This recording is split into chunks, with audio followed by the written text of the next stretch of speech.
Bjorka diduga membocorkan jutaan data Direktorat Jenderal Pajak termasuk diantaranya data Presiden Joko Widodo. Hacker Bjorka yang sedang diburu oleh pemerintahan Indonesia.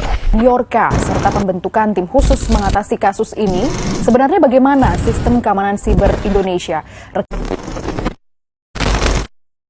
Pada tahun 2022, seorang peretas dengan nama samaran Bjorka muncul dan mengklaim telah membocorkan berbagai data penting dari instansi pemerintah dan perusahaan di Indonesia.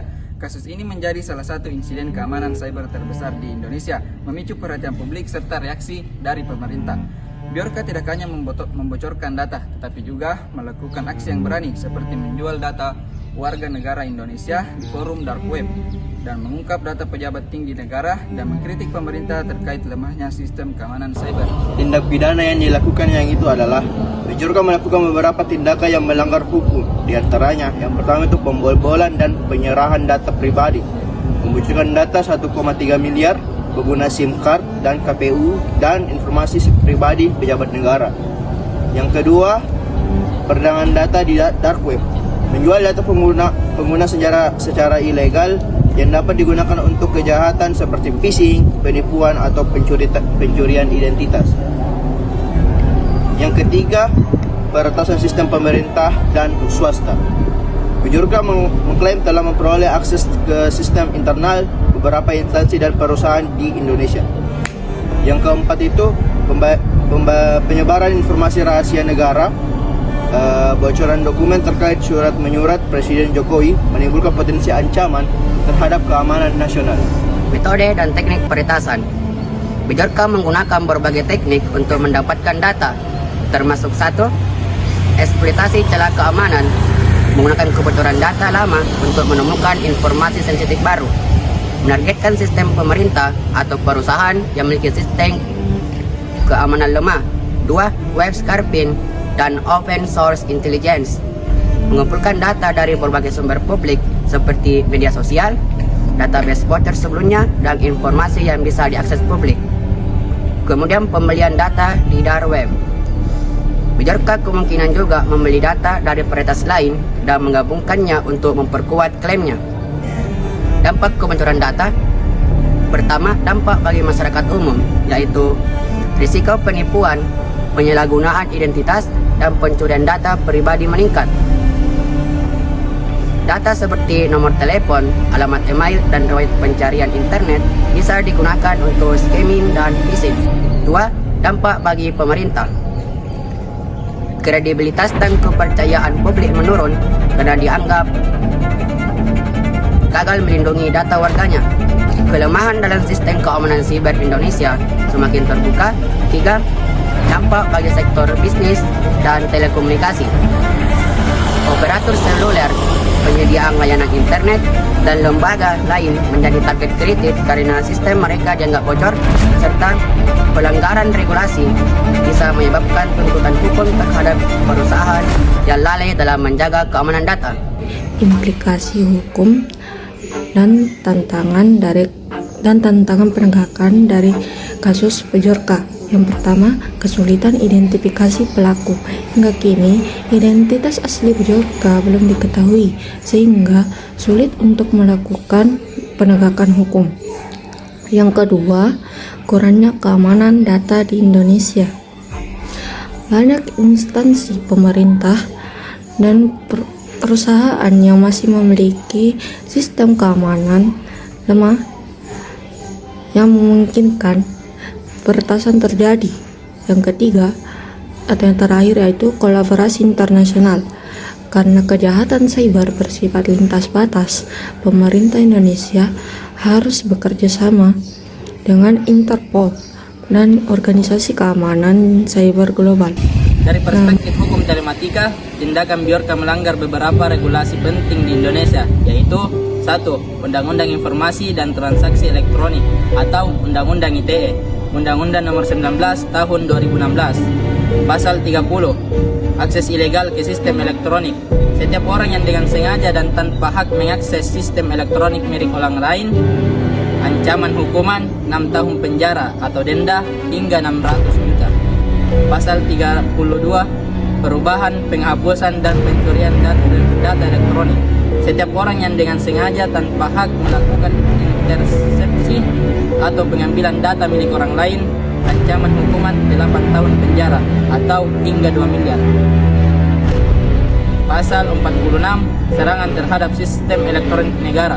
Jika biorka terbukti mengganggu atau merusak sistem elektronik milik pemerintah, hukumannya bisa mencapai 12 tahun penjara dan denda 12 miliar. Yang kedua, Undang-Undang Perlindungan Data Pribadi atau Undang-Undang PDP. Undang-Undang Nomor 27 Tahun 2022. Pasal 67 menyatakan bahwa pengelolaan data tanpa izin dapat dikenakan hukuman penjara 5 tahun dan denda 50 miliar. Pasal 68 juga menegaskan bahwa pihak yang membocorkan data pribadi orang lain tanpa izin dapat dikenakan pidana dan sanksi administratif. Ketiga, Kitab Undang-Undang Hukum Pidana atau KUHP. Pasal 322 KUHP membocorkan rahasia negara. Jika biorka terbukti membocorkan dokumen rahasia negara, bisa dikenakan pidana penjara maksimal 9 bulan. 4. Regulasi internasional. General Data Protection Regulation atau GDPR Uni Eropa. Sanksi di bawah hukuman GDPR dengan denda hingga 20 juta euro atau 4% dari pendapatan tahunan perusahaan yang lalai.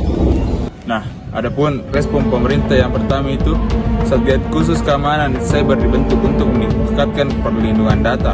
Nah, pemerintah juga akhirnya mengesahkan Undang-Undang Perlindungan Data Pribadi, Undang UU PDP.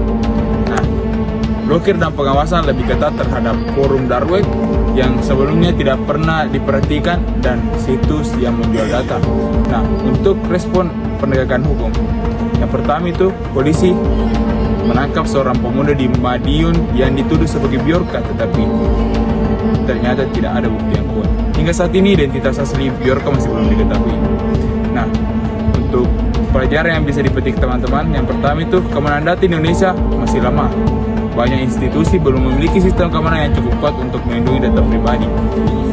Yang kedua, pentingnya edukasi keamanan siber agar masyarakat lebih waspada terhadap pencurian data dan serangan phishing. Nah, menggunakan autentifikasi dua faktor dan menjaga informasi pribadi agar tidak mudah bocor. Yang ketiga, regulasi harus ditegakkan secara serius. Undang-Undang Perlindungan Data Pribadi harus diterapkan dengan baik agar perusahaan dan instansi pemerintah bertanggung jawab terhadap data masyarakat. Nah, yang keempat, kejahatan siber tidak mengenal batas negara. Biorka beroperasi di luar Indonesia dan tidak bisa dilacak dengan mudah, menunjukkan bahwa ancaman siber ini bersifat global. Jadi adapun kesimpulan dari kasus yang kami ambil yaitu kasus Biorka adalah peringatan serius bagi Indonesia tentang pentingnya keamanan data, bocoran informasi pribadi dan data pemerintah bukan hanya berdampak pada individu tetapi juga berdampak terhadap keamanan nasional. Pemerintah, perusahaan dan masyarakat itu perlu lebih sadar akan resiko serangan cyber dan mengambil langkah-langkah konkret untuk melindungi data. Nah, kasus Biorka ini menunjukkan bahwa sistem keamanan data di Indonesia itu masih perlu memiliki banyak kelemahan, baik dari segi regulasi maupun implementasi teknisnya. Dalam perspektif hukum telematika, insiden ini menyoroti sejumlah permasalahan mendasar terkait perlindungan data pribadi, keamanan cyber, dan penegakan hukum di ranah digital. Yang pertama itu kelemahan regulasi dan keterlambatan implementasi Undang-Undang PDP. Meskipun Undang-Undang Perlindungan Data Pribadi atau Undang-Undang PDP akhirnya disahkan, kasus ini mencerminkan lambatnya respon regulasi terhadap ancaman cyber yang semakin kompleks. Yang kedua, akuntabilitas pemerintah dan institusi publik. Kasus ini membuktikan bahwa banyak instansi pemerintah dan perusahaan mengolah data masyarakat tidak memiliki sistem perlindungan yang memadai secara hukum. Seharusnya ada pertanggungjawaban yang jelas bagi institusi yang lalai dalam menjaga data pribadi. Yang ketiga, kesulitan dalam identifikasi dan penindakan kejahatan cyber.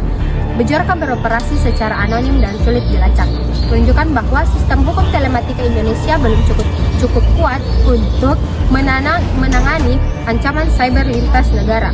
Yang keempat, kurangnya kesadaran dan tanggung jawab masyarakat. Selain lemahnya regulasi dan sistem keamanan masyarakat juga memiliki peran dalam menjaga keamanan data pribadi. Masih banyak individu yang tidak sadar akan pentingnya perlindungan informasi digital mereka sehingga rentan terhadap eksploitasi.